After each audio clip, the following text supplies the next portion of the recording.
The Islamic Golden Age is the era in the history of Islam, traditionally dated from the 8th century to the 14th century, during which much of the historically Islamic world was ruled by various caliphates, and science, economic development and cultural works flourished.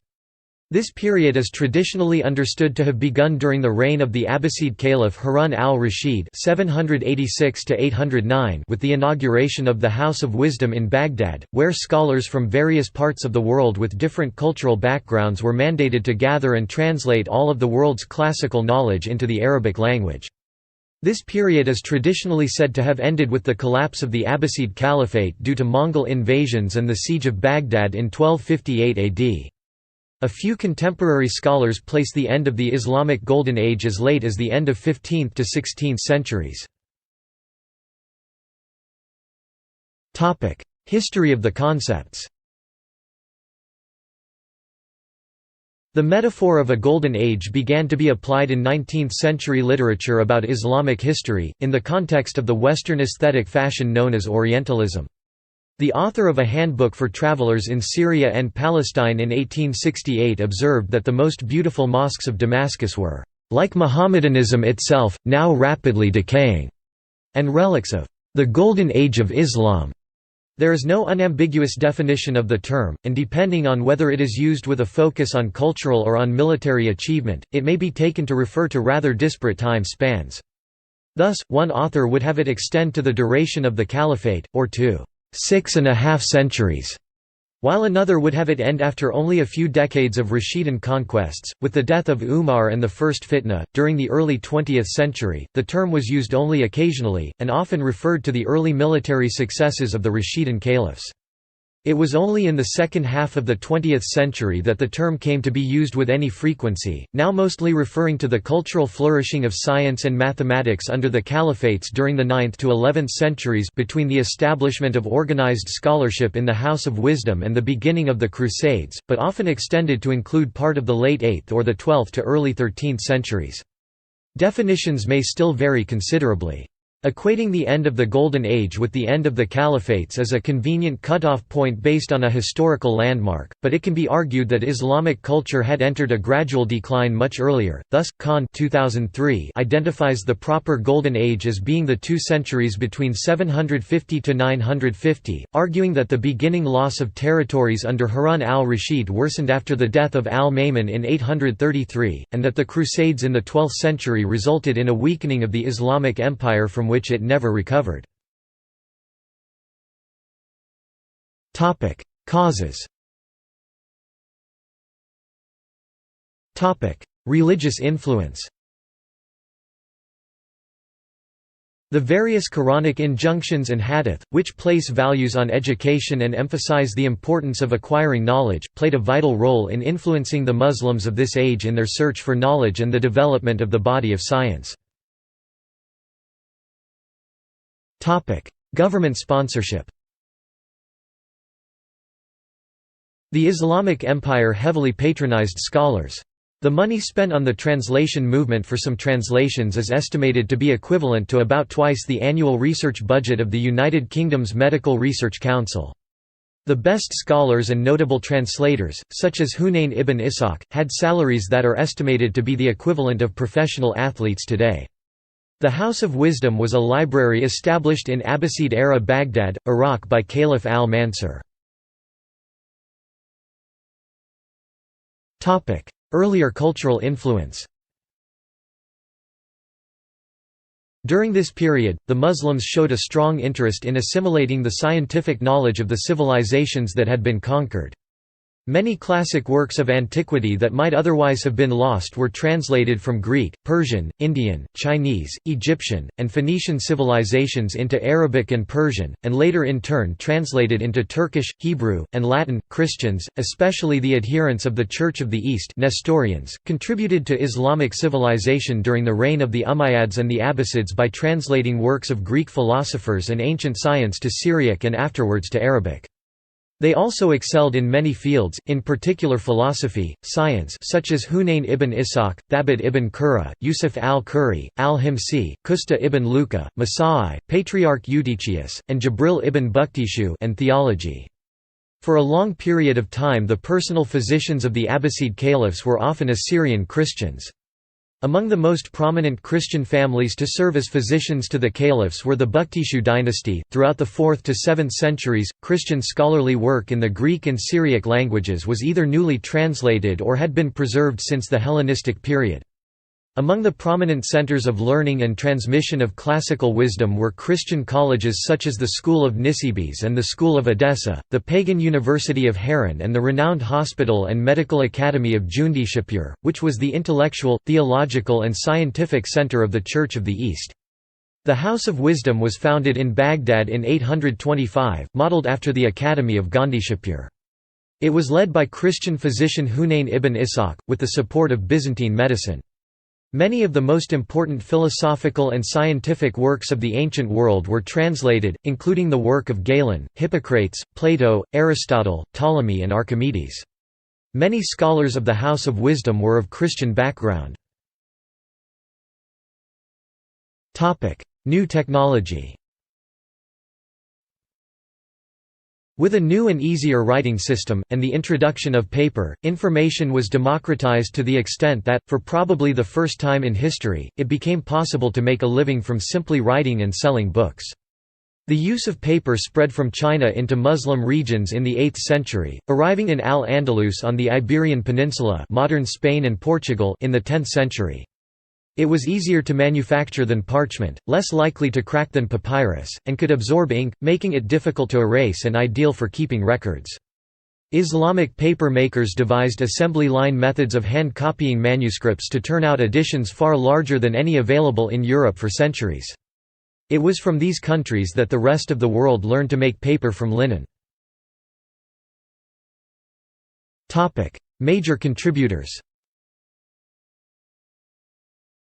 Among the various countries and cultures conquered through successive Islamic conquests, a remarkable number of scientists originated from Persia, who contributed immensely to the scientific flourishing of the Islamic Golden Age. According to Bernard Lewis, culturally, politically, and most remarkable of all even religiously, the Persian contribution to this new Islamic civilization is of immense importance. The work of Iranians can be seen in every field of cultural endeavor, including Arabic poetry, to which poets of Iranian origin composing their poems in Arabic made a very significant contribution. Science, medicine, philosophy and technology in the newly Islamized Iranian society was influenced by and based on the scientific model of the major pre-Islamic Iranian universities in the Sasanian Empire. During this period hundreds of scholars and scientists vastly contributed to technology, science and medicine, later influencing the rise of European science during the Renaissance. Education. The centrality of scripture and its study in the Islamic tradition helped to make education a central pillar of the religion in virtually all times and places in the history of Islam.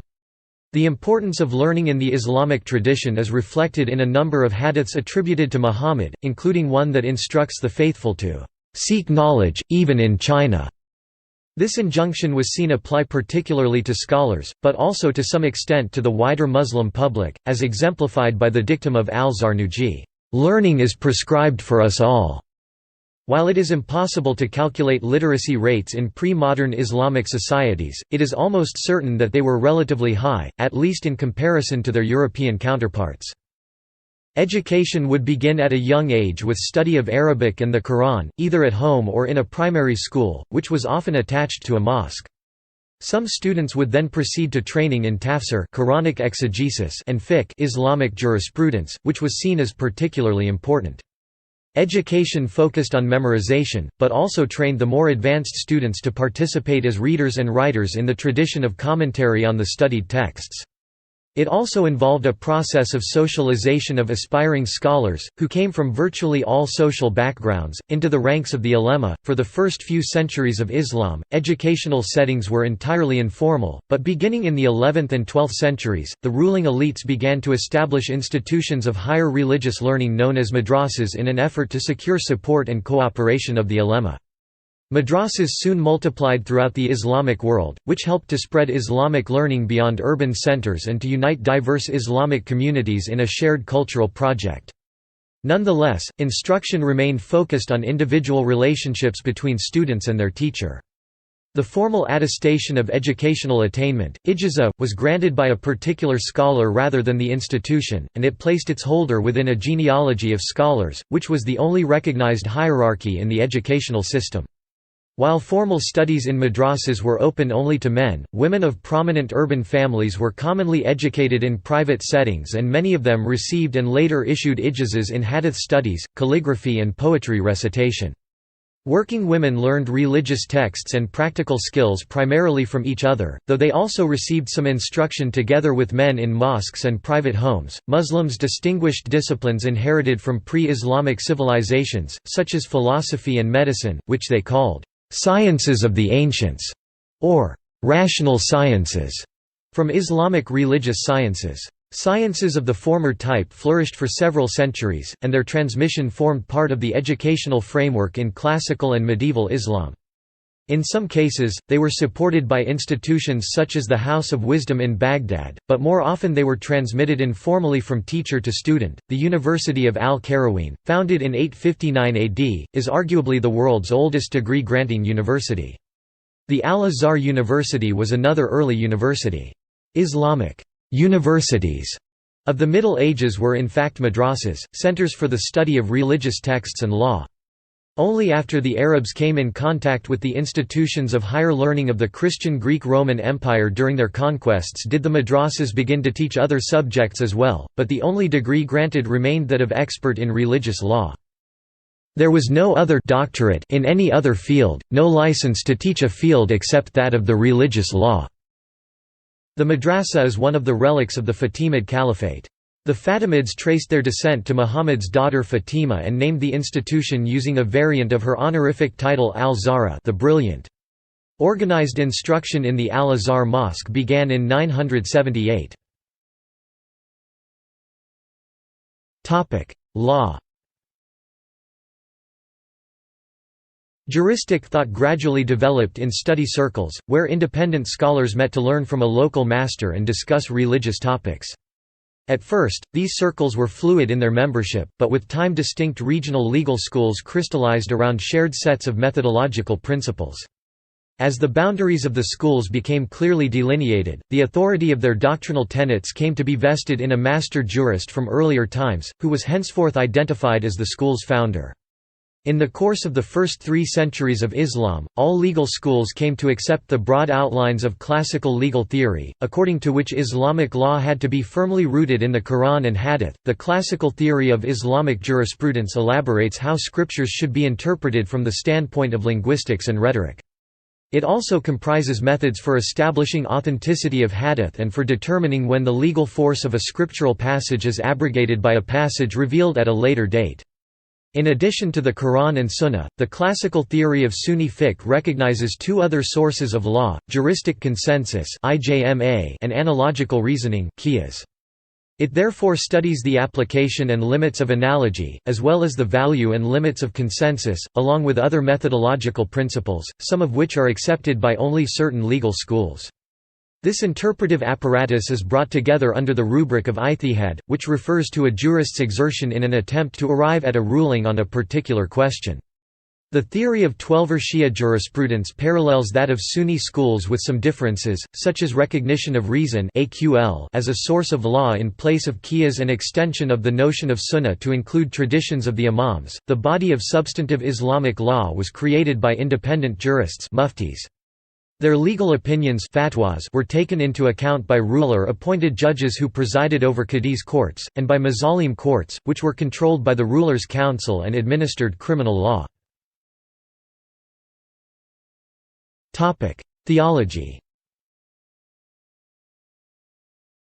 Classical Islamic theology emerged from an early doctrinal controversy which pitted the al-Hadith movement, led by Ahmad ibn Hanbal, who considered the Quran and authentic Hadith to be the only acceptable authority in matters of faith, against Mutazilites and other theological currents, who developed theological doctrines using rationalistic methods.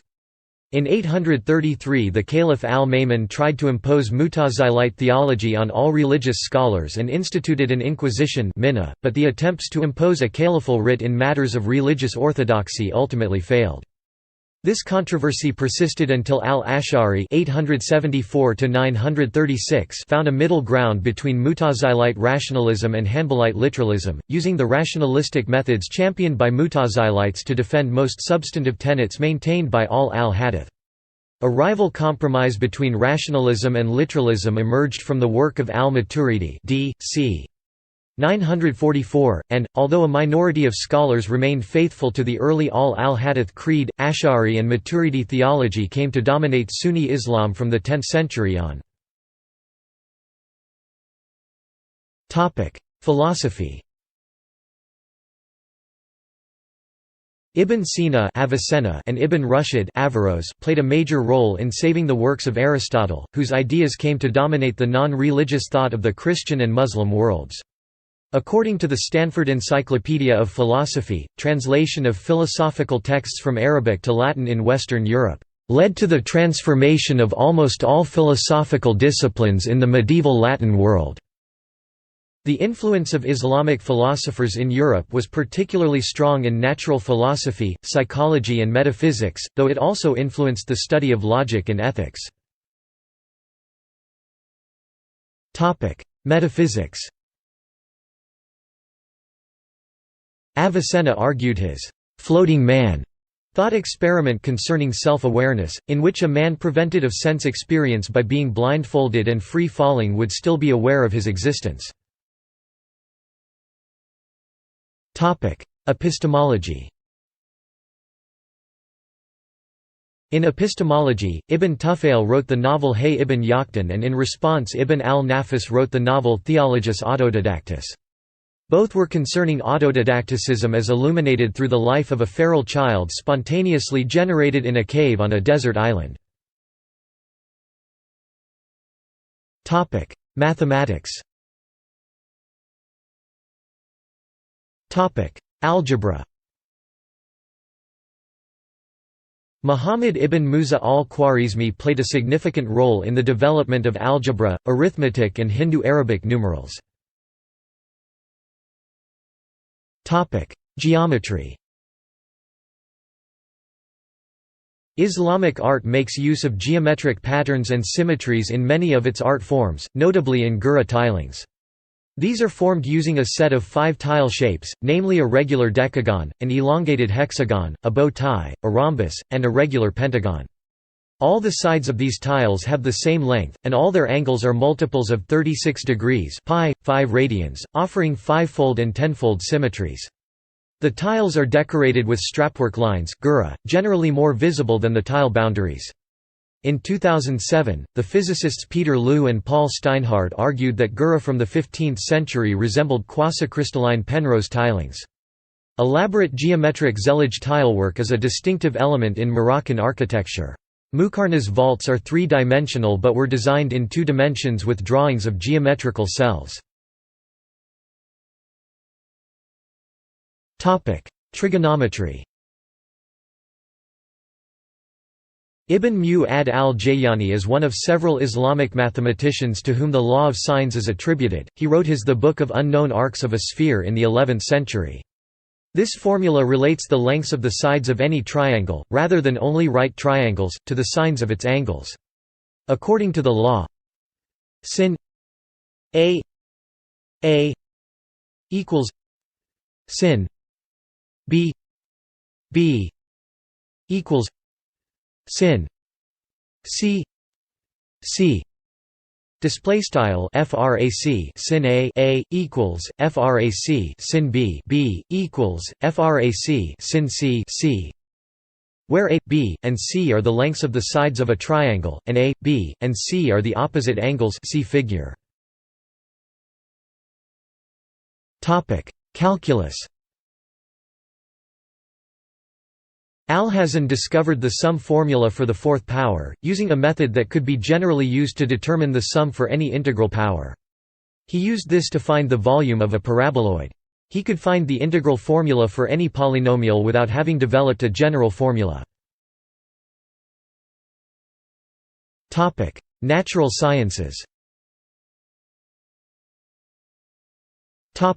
Scientific method. Ibn al-Haytham was a significant figure in the history of scientific method, particularly in his approach to experimentation, and has been described as the world's first true scientist. Avicenna made rules for testing the effectiveness of drugs, including that the effect produced by the experimental drug should be seen constantly or after many repetitions, to be counted. The physician Rhazes was an early proponent of experimental medicine and recommended using control for clinical research. He said, "If you want to study the effect of bloodletting on a condition, divide the patients into two groups, perform bloodletting only on one group, watch both, and compare the results."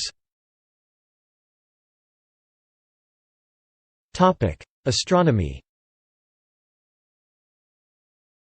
In about 964 AD, the Persian astronomer Abd al-Rahman al-Sufi, writing in his Book of Fixed Stars, described a «nebulous spot» in the Andromeda constellation, the first definitive reference to what we now know as the Andromeda Galaxy, the nearest spiral galaxy to our galaxy.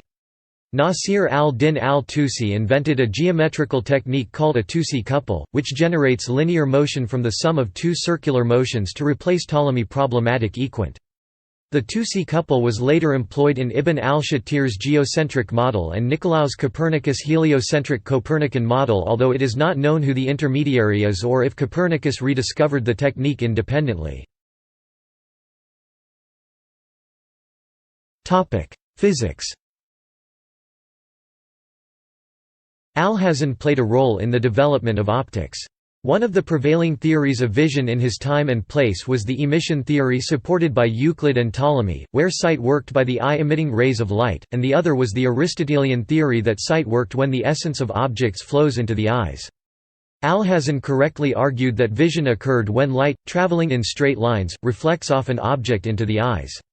Al-Biruni wrote of his insights into light, stating that its velocity must be immense when compared to the speed of sound. Chemistry.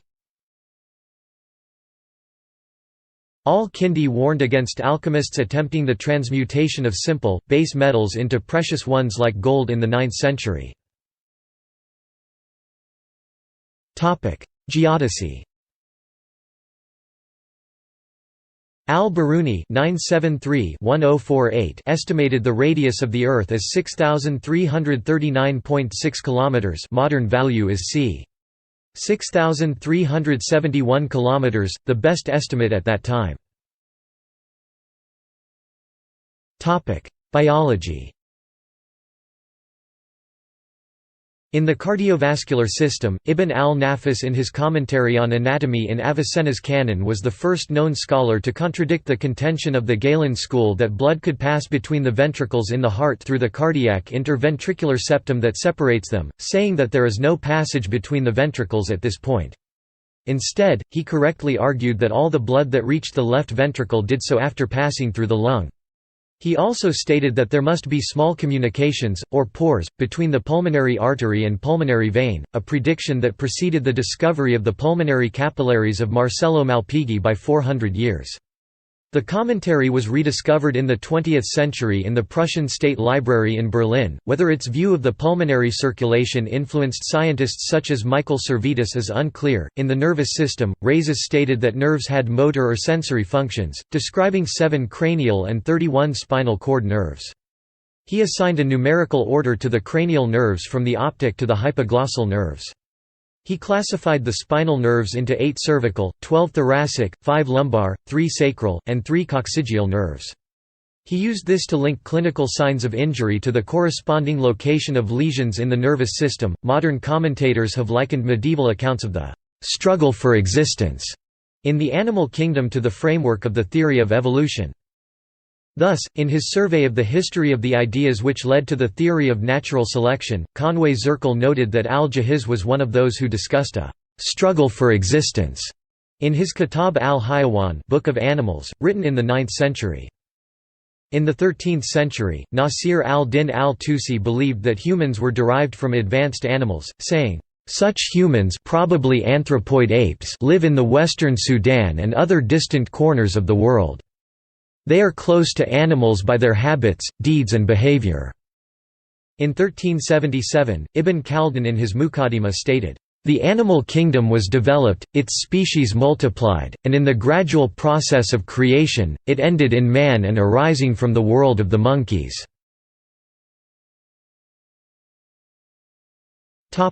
Engineering. The Banu Musa brothers, in their Book of Ingenious Devices, describe an automatic flute player which may have been the first programmable machine. The flute sounds were produced through hot steam and the user could adjust the device to various patterns so that they could get various sounds from it. Social sciences. Ibn Khaldun is regarded to be among the founding fathers of modern sociology, historiography, demography, and economics. Healthcare. Hospitals. The earliest known Islamic hospital was built in 805 in Baghdad by order of Harun al-Rashid, and the most important of Baghdad's hospitals was established in 982 by the Buyid ruler Adad al-Dawla. The best documented early Islamic hospitals are the great Syro-Egyptian establishments of the 12th and 13th centuries.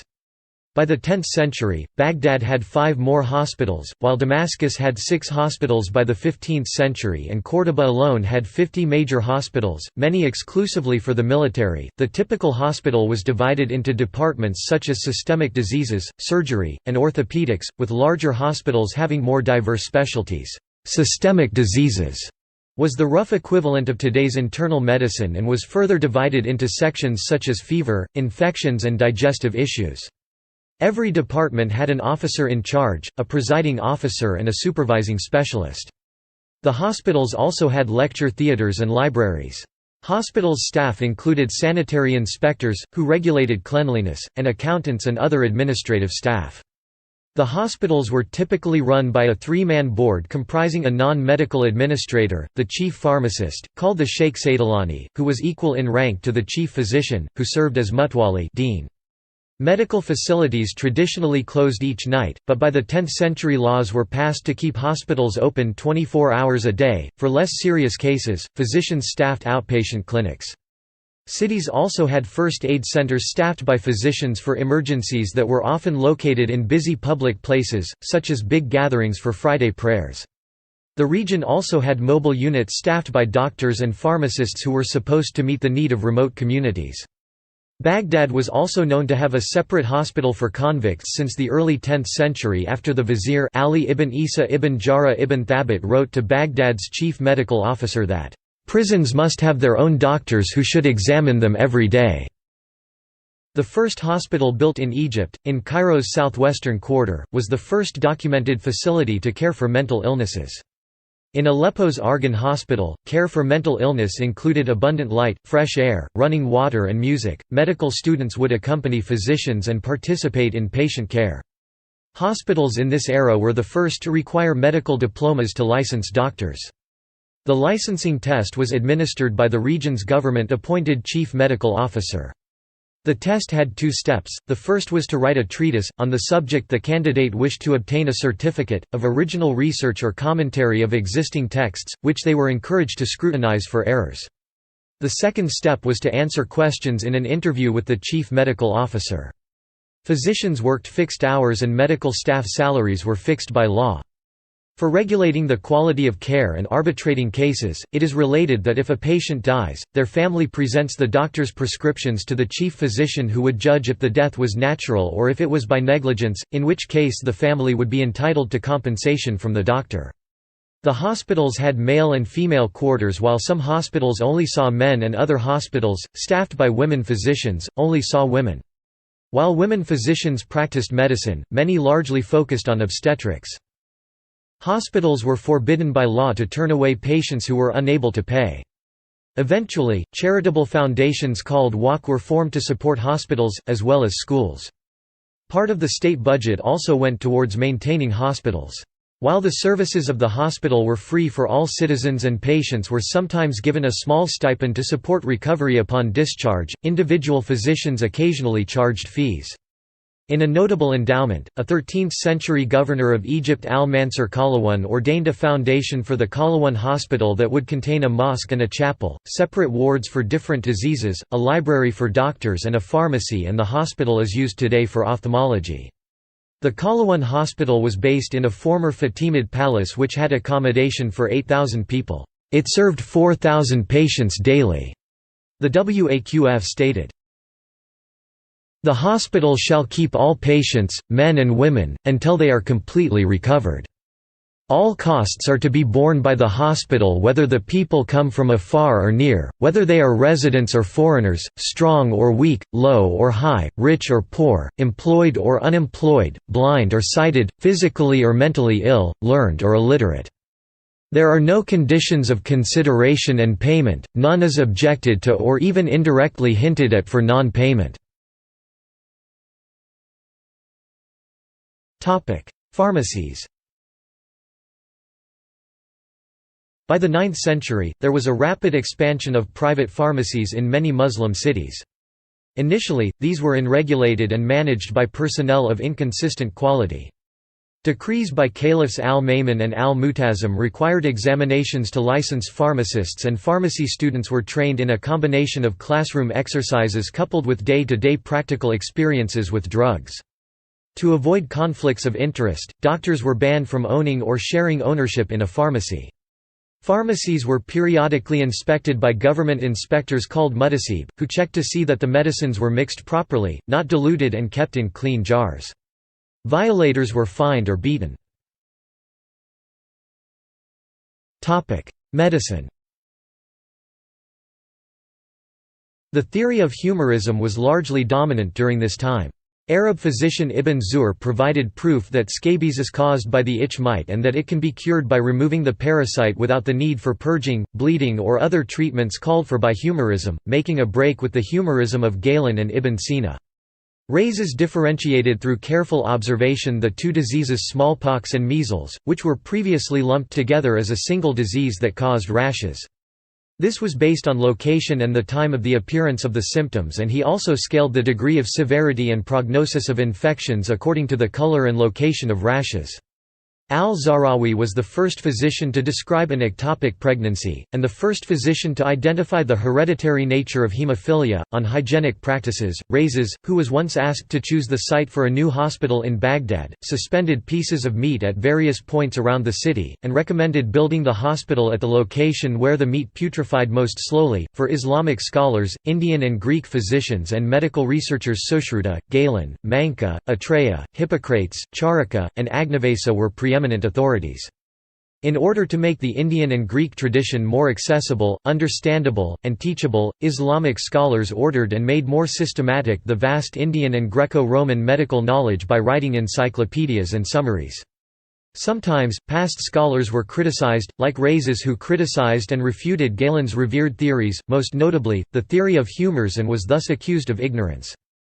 It was through 12th-century Arabic translations that medieval Europe rediscovered Hellenic medicine, including the works of Galen and Hippocrates, and discovered ancient Indian medicine, including the works of Sushruta and Charaka. Works such as Avicenna's The Canon of Medicine were translated into Latin and disseminated throughout Europe. During the 15th and 16th centuries alone, the Canon of Medicine was published more than 35 times.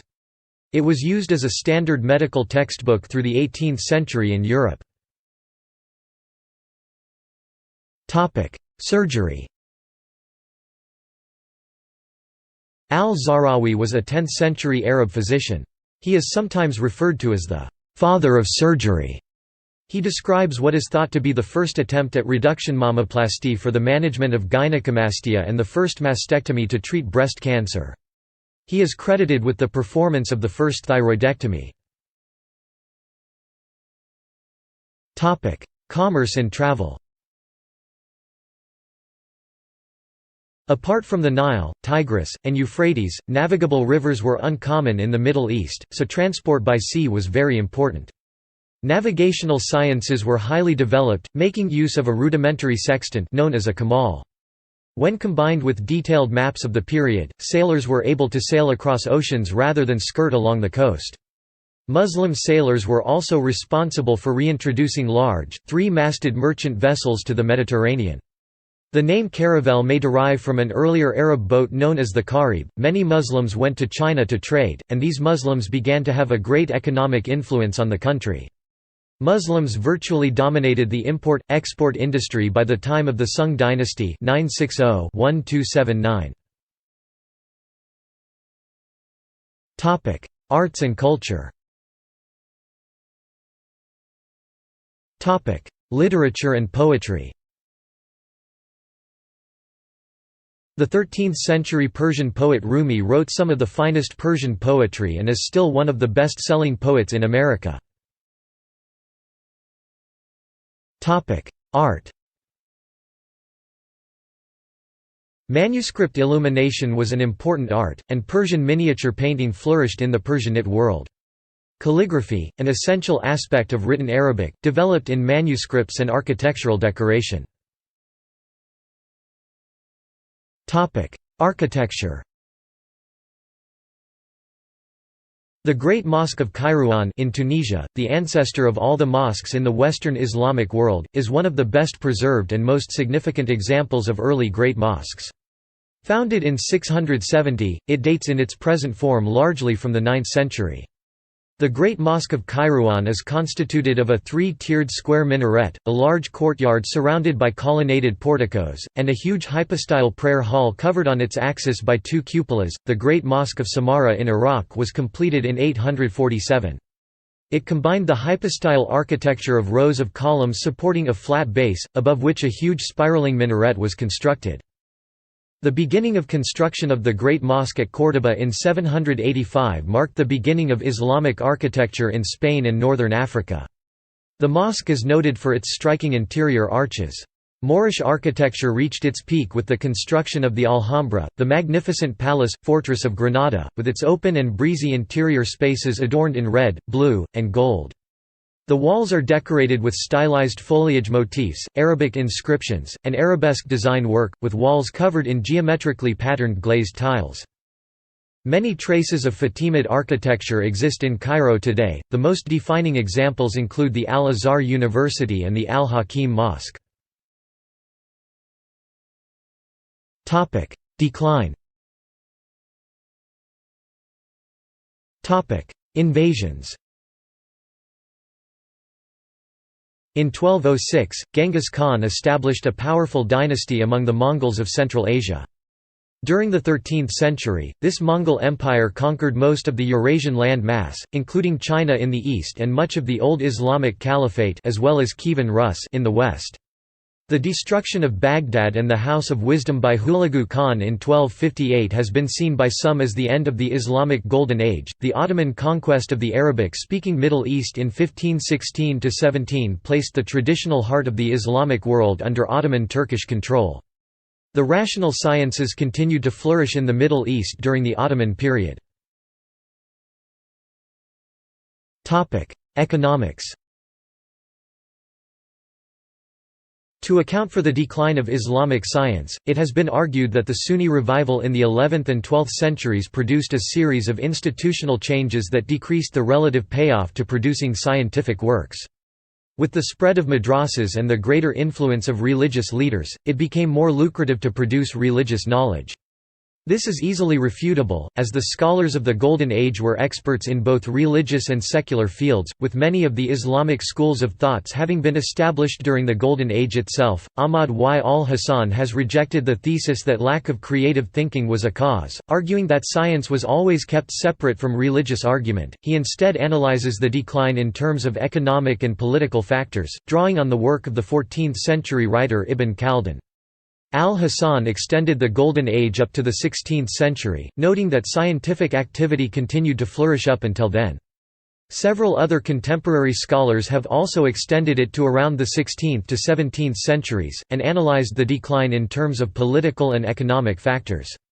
More recent research has challenged the notion that it underwent decline even at that time, citing a revival of works produced on rational scientific topics during the 17th century. Culture. Economic historian Joel Moker has argued that Islamic philosopher al-Ghazali (1058–1111) was a key figure in the decline in Islamic science, as his works contributed to rising mysticism and occasionalism in the Islamic world. Against this view, Saliba 2007 has given a number of examples, especially of astronomical research flourishing after the time of al-Ghazali. See also: Baghdad School of Art, Christian influences in Islam, Dutch Golden Age, Emirate of Sicily, Golden Age of Jewish culture in Spain, Ibn Sina Academy of Medieval Medicine and Sciences, Islamic astronomy, Islamic studies, List of Iranian scientists, Ophthalmology in medieval Islam, Timeline of Islamic science and technology. Notes. References. Further reading. George Makdisi, "Scholasticism and Humanism in Classical Islam and the Christian West", Journal of the American Oriental Society 109, No. 2 1982. Joseph W. Mary 2005. Medieval Islamic Civilization, an Encyclopedia. Routledge. ISBN 0-415-96690-6. pp. 1088. Tamara Sun, Islam, A Brief History. Wiley 2011, ISBN 9781444358988, pp. 39–79 online copy, p. 39, at Google Books. Maurice Lombard, The Golden Age of Islam. American Elsevier 1975. George Nicholas Atiyah, John Richard Hayes 1992. The Genius of Arab Civilization. New York University Press. ISBN 0814734855, ISBN 9780814734858. pp. 306. Falagas, M. E., Zakadoulia, F.E.A., Simonis, George. The 1st of August 2006. Arab Science in the Golden Age 750-1258 CE and Today. The FASEB Journal. 2010, 1581–1586. doi 10.1096 FJ 06-0803 UFM. PMID 16873881. Starr, S. Frederick 2015. Lost Enlightenment, Central Asia's Golden Age from the Arab Conquest to Tamerlane. Princeton University. ISBN 978-0691165851.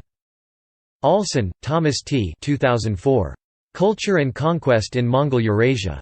Cambridge University Press. ISBN 978-0521602709. Dario Fernandez Morera 2015. The Myth of the Andalusian Paradise. Muslims, Christians, and Jews under Islamic Rule in Medieval Spain. ISI Books ISBN 9781610170956 hardback. External links. Islamicweb.com, History of the Golden Age. Qamish.com, Baghdad, Metropolis of the Abbasid Caliphate, Chapter 5, by Gaston Wheat. U.S. Library of Congress.gov, the Kirkor Minasjan Collection contains examples of Islamic book bindings.